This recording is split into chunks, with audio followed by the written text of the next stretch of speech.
네, 이틀 전인가요? 이 중앙선관위가 공직선거법 위반 혐의로 예비 후보자 등을 검찰에 고발을 했는데 이 사건의 제보자에게 포상금을 준다고 하는데 그 액수가 1억 원이라고 합니다. 포상금 지금 꽤 커죠? 선관위 알아보니까 4월 총선을 앞두고 선거법 위반 행위들이 벌써 고개를 들고 있다고 하는데 특히 설 명절을 앞두고 명절 인사를 빙자한 위반 행위들도 있을 수 있다. 뭐 이런 이야기가 나오고 있죠. 그래서 선관위가 촉각을 곤두세우고 있다고 하는데요. 우리 그 애청자 여러분, 유권자 여러분들 입장에서도 전혀 이제 의식하지 못했다가 이게 선거법 위반이 될 수도 있습니다. 그래서 좀 중앙선관위 연결해서 자세히 도움 말씀 좀 들어보도록 하겠습니다. 중앙선관위 조사국 조사일과의 박성민 사무관 전화로 연결돼 있습니다. 사무관님 나와 계시죠?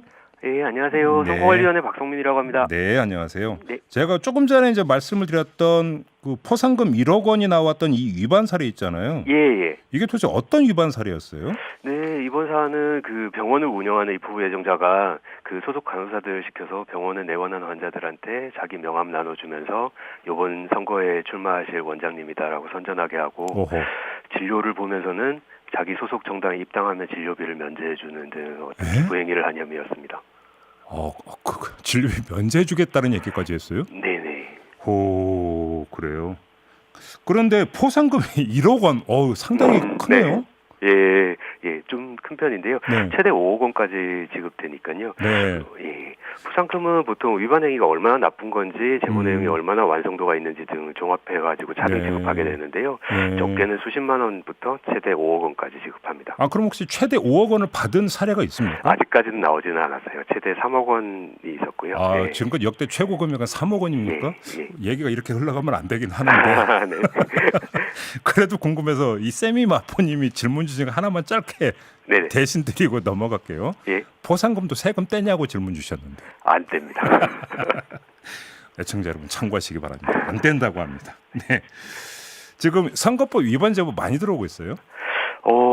지난 연말에 예비후보자 등록이 시작됐는데요. 네. 그 전까지는 자체 단속 과정에서 인지되는 위반 행위가 많았다고 하면 해가 넘어오면서는 확실히 신고 제보 비중이 좀 늘어나고 있습니다. 아하. 그러면 지금 이제 내일부터 설 명절 연휴가 시작이 네, 되는데, 네. 그러니까 선관 입장에서는 이때가 비상이죠. 그렇습니다. 상하 근무 쓸 겁니다. 그럼 사무관님도 근무 서십니까? 네, 그렇습니다. 예. 고생하시네요. 네. 근데 어쩔 수 없죠. 예. 근데 이럴 때 가장 그 많이 나타나는 위반 사례가 어떤 것들이에요? 일단은 명절 선물이나 택배로 보내는 경우들 가끔씩 있었고요. 네. 근데 보통은 이제 위반 행위가 있고 나서 한 일주일여 시차를 두고 신고 제보가 뒤따르는 경향이 있거든요. 네. 그래서 설이 지나고 아마 신고 제보들이 구체적으로 들어올 것 같습니다. 지금 박영철님이 그 질문 주셨는데 명절 때 명함 돌리면 선거법 위반이 되나요? 이런 질문을 주셨네요. 좀 애매하실 수 있는데요. 지금 예비 후보자들은 거리에서 명함을 돌릴 수 있도록 되어 있어요. 예비 후보 등록이 되면 예비 후보 신분을 갖고 있는 분들은 아마 금방 알아보실 수 있을 텐데요. 네. 예비 후보 점퍼를 보통 입고 계세요. 그런 분들은 지금 합법적으로 그 명함을 돌릴 수 있는 분들이니까요. 네. 그러면 뭐 이거 예비 후보 등록이 된 경우라고 한다면 명함 돌리는 건 뭐 위반은 아니라고 봐도 되는 거고요. 예, 구체적으로는 장소의 제한들이 조금 있긴 한데 그 네. 부분들은 좀 디테일한 부분이라서요. 예. 문자 메시지 보내는 건 어떻게 되는 거예요? 문자도 그렇습니다. 합법적인 경우가 있고요. 예. 위반되는 경우가 있어서 구분하시기가 좀 쉽지 않을 수는 있는데 별로 친하지 않은데 선거라고 이제 오는 문자들이 좀 달갑지 않으실 텐데요. 일단 의례적인 설 인사만은 문자 위법이 아니고요. 네. 예, 자기가 단지 이제 예비 후보자임을 밝히거나 아니면 선전하는 내용이 포함되어 있다 그러면 다시 한번 살펴봐야 되는데요. 이 경우도 바로 위반이 되는 건 아니에요.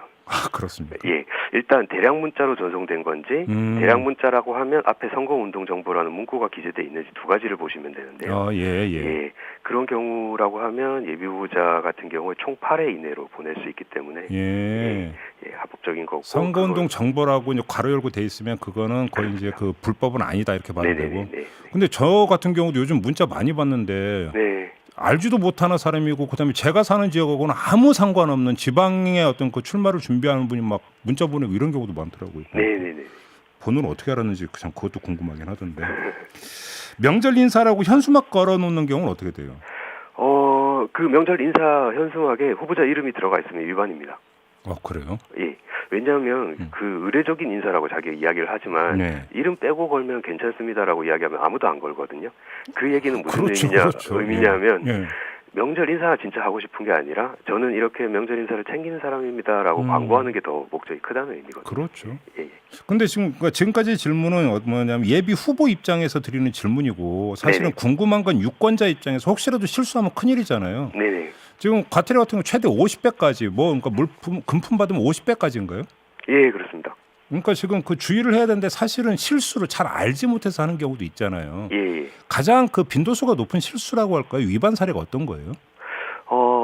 일단 어떤 자기가 평소에 다니는 어떤 모임이 있거나 그런 단체 모임에 갔는데 네. 그냥 뭐 번개 모임이라고 알고 갔는데 후보자가 와서 식사를 산다든지 아니면 그런 사례가 저 뉴스로 본 적이 있는데 실제로 있었던 거예요. 예. 요즘은 보통 또 후보자가 본인이 안 사고 후보자가 아는 재력가를 데리고 와서 대신 사게끔 하는 경우도 있습니다. 그래도 이제 그 유권자 입장에서 만약에 그러니까 제공한 식사를 먹으면 과태료 처분 대상이 되는 건가요? 그렇습니다. 일단 중간에 진행되는 과정에서 이게 선거 관련이구나라는 걸 인식할 수 있는 상태가 되기 때문에 네. 그럼에도 불구하고 좀 찜찜하지만 일단 먹자라고 하고 아니 모르고 먹었으면 어떻게 돼요? 모르고 먹었어요. 그럴 경우에는 선관위에 바로 신고를 해주시면 됩니다. 자수하는 경우에는 그 과태료가 면제되거나 아니면 경감되거든요. 그래요?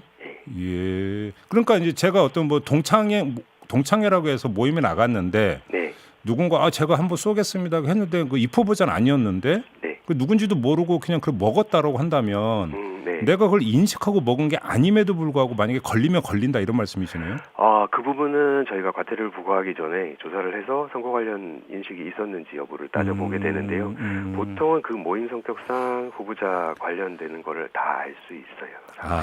그 후보자는 자기를 선전하러 온 거기 때문에 어떤 식으로든지 간에 이제 그 표명을 한다 이런 말씀이시죠? 그래서 그거가 인지가 되면 찜찜하다 싶으시면 일단 선거관리위원회에 연락하시는 게 좋습니다. 그러면 혹시 제일 먼저 신고하시면 포상금을 받으실 수도 있으니까요. 네. 그다음에 유권자 입장에서 그 경계를 해야 되는 또 다른 사례가 있다면 어떤 게 있어요? 기부행위 쪽 말고는 그 자칫 위반할 수 있는 게 그 보통 SNS 많이 쓰시잖아요. 네. 그쪽에다가 어떤 후보자가 마음에 안 든다고 해서 그 후보자에 대한 악의적인 비방 댓글을 달거나 아니면 뭐 허위 사실을 유포한다거나 하면 처벌될 수 있고요. 자기가 작성한 게 아니더라도 퍼나르기만 해도 같이 처벌되니까 주의하셔야 됩니다.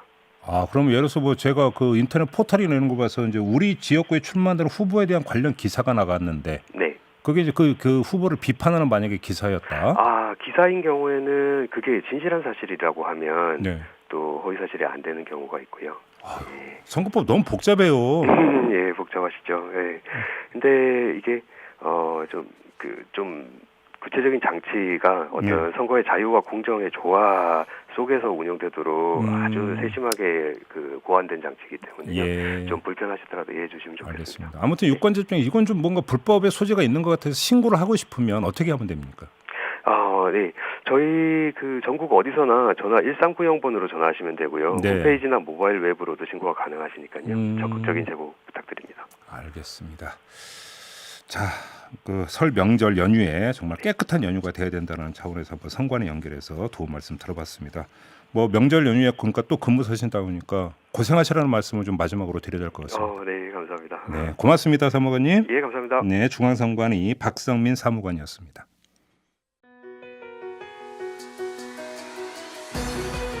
이슈의 핵심을 꿰뚫는 예리한 시선, 믿고 듣는 진품 시사, 김종배 시선 집중.